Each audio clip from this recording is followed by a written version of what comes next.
Okay. This is the southwest corner of the structure. This is the rain gutter downspout. It does not discharge far enough away from the structure. And then over here, we got some hairline cracks in our foundation perimeter. Stair-step cracks between the brick and mortar beneath the southwest bedroom south window. A couple little stair-step cracks right there. Okay, I got some cracking and peeling paint on our fascia board right there.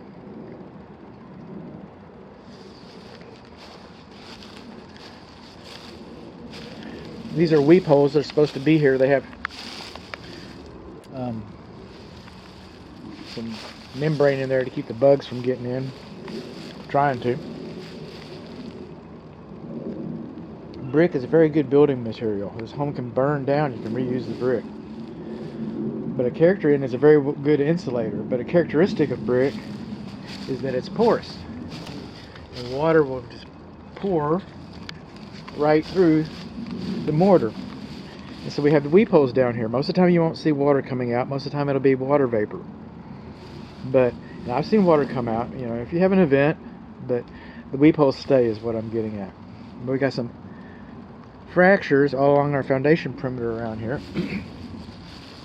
This pipe is your evaporator coil primary drain pipe.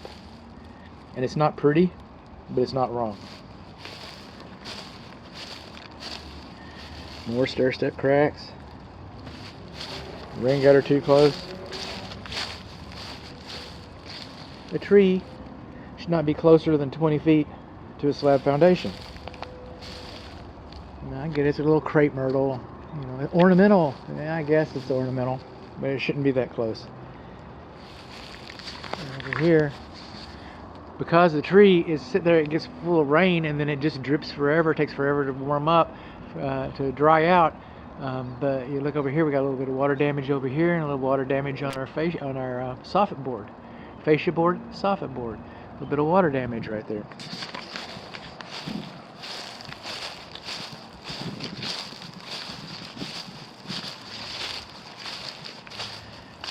I have another video about the post, but what's happened is that these posts used to have stands underneath them, and the stands raised them up off of the concrete so that water wouldn't wick up inside the wood and cause them to rot.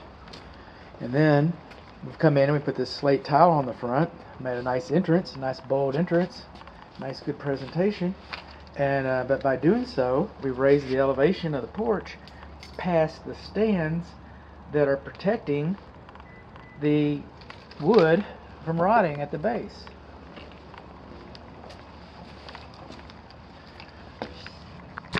I'm looking for this.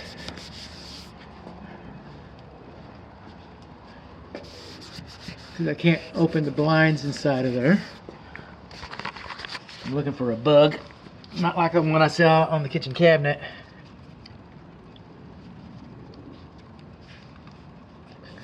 I just can't believe they'd manufacture a window this size and it not be tempered safety glass. I'm having a little trouble believing that.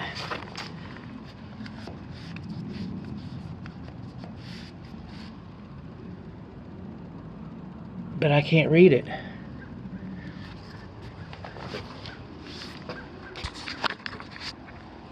I just can't believe they make a window this size and it's not tempered safety glass.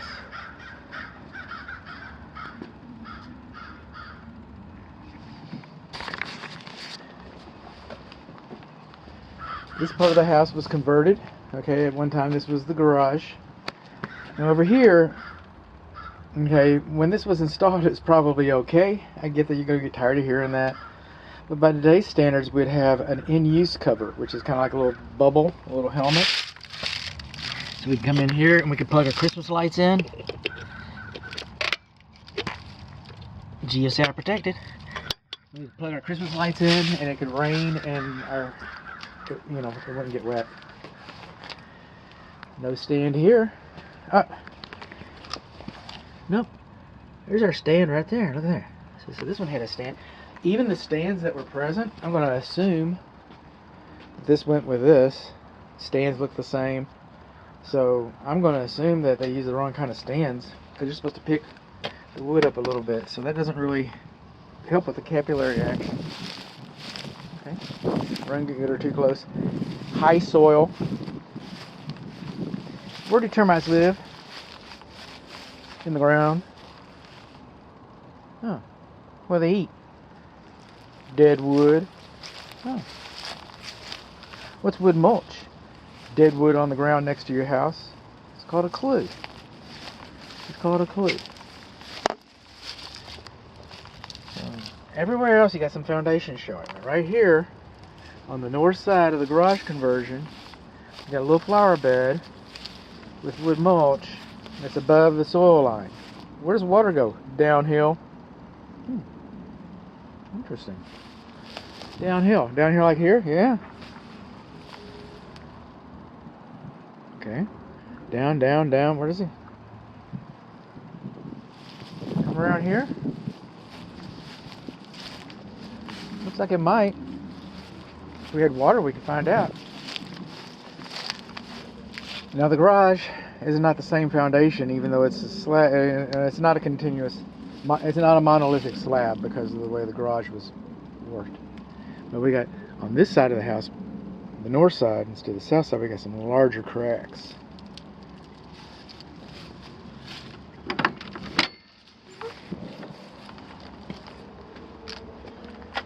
Missing a brick.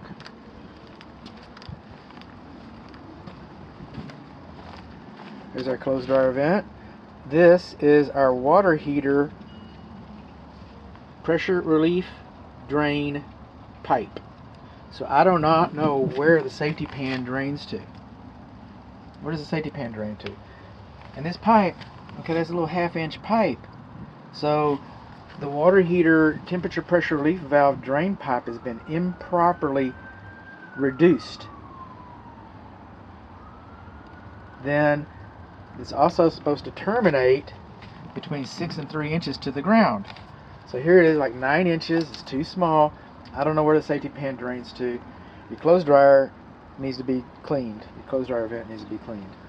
Now over here on this patio, these are metal posts. Okay, so they're not gonna. And this patio, I imagine at one time that it was broken or something, or maybe they just wanted to go, you know, rustic. So, but this is all flagstone, and it's not dimensionally uniform. So, you know, these are nice porches. I pay extra to sit on a porch like this and watch the sunset down in West Texas. You know, so it's rustic. It's nice. It's attractive. People will enjoy this, but it's not dimensionally uniform. And this, since it's on a subsurface, but we got some separation in our materials, and kind of see this large cracks here forming. Okay, fault lines, if you will. Okay, so we got some fault lines running through here. Let's see what the edge of this looks like. Let's see, this is sitting on the patio. And that's broken up. And you can see how the original patio was broken up. Ah, my suspicion. My forensic imagination. Okay.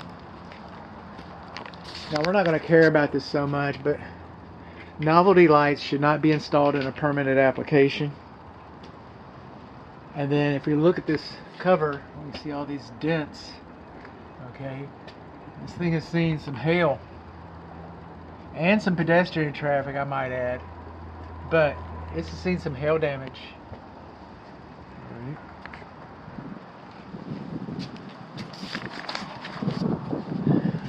Now this window, it doesn't surprise me as much, but I do not see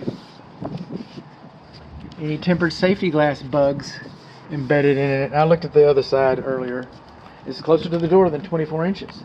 That one's closer to the door than 24 inches. And I cannot see your electric receptacle out here. It should be sealed on 3 sides so that water doesn't get back up in there. We got a dog door, which is fine if you got a dog. If you don't have a dog, you have a hole in your door. These bushes should be cut back away. This is where the gas enters your house.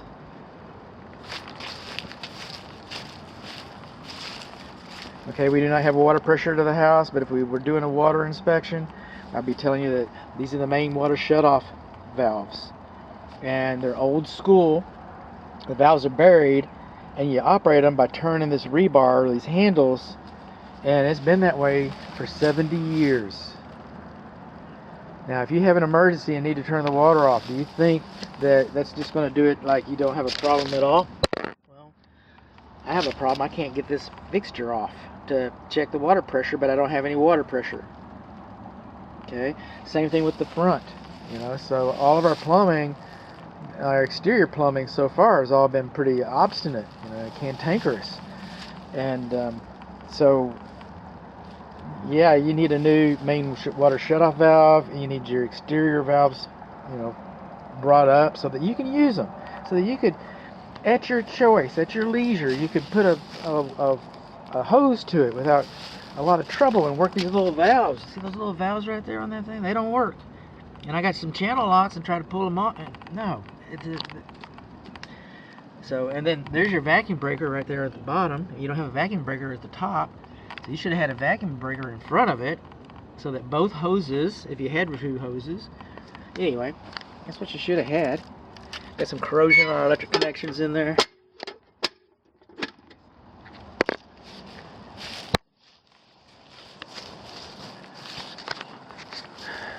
On the electric, our boxes should be sealed on 3 sides to keep water from getting into our walls.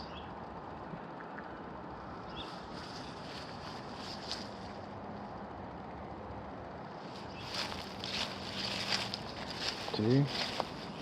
Got some more cracks over here on this corner. I was talking to your neighbor, and he's been here for 50 years. Your neighbor on that side. And he said, this is hearsay, we don't know. But he said he's been living here for 50 years, that's what he told me. He said he'd never seen any foundation work done on this house, that's what he told me. That he had not seen it. He told me that he's had foundation work on his house, and the foundation work was around this corner on his house. And this is where I'm seeing the cracks. You know, I'm going to measure it. We're not through looking at it. It's not the whole story. But you're going to talk to him. You're going to hear his story. So, and then it's going to come down, and you're going to, you know, figure this out. So, just kind of heads up on that.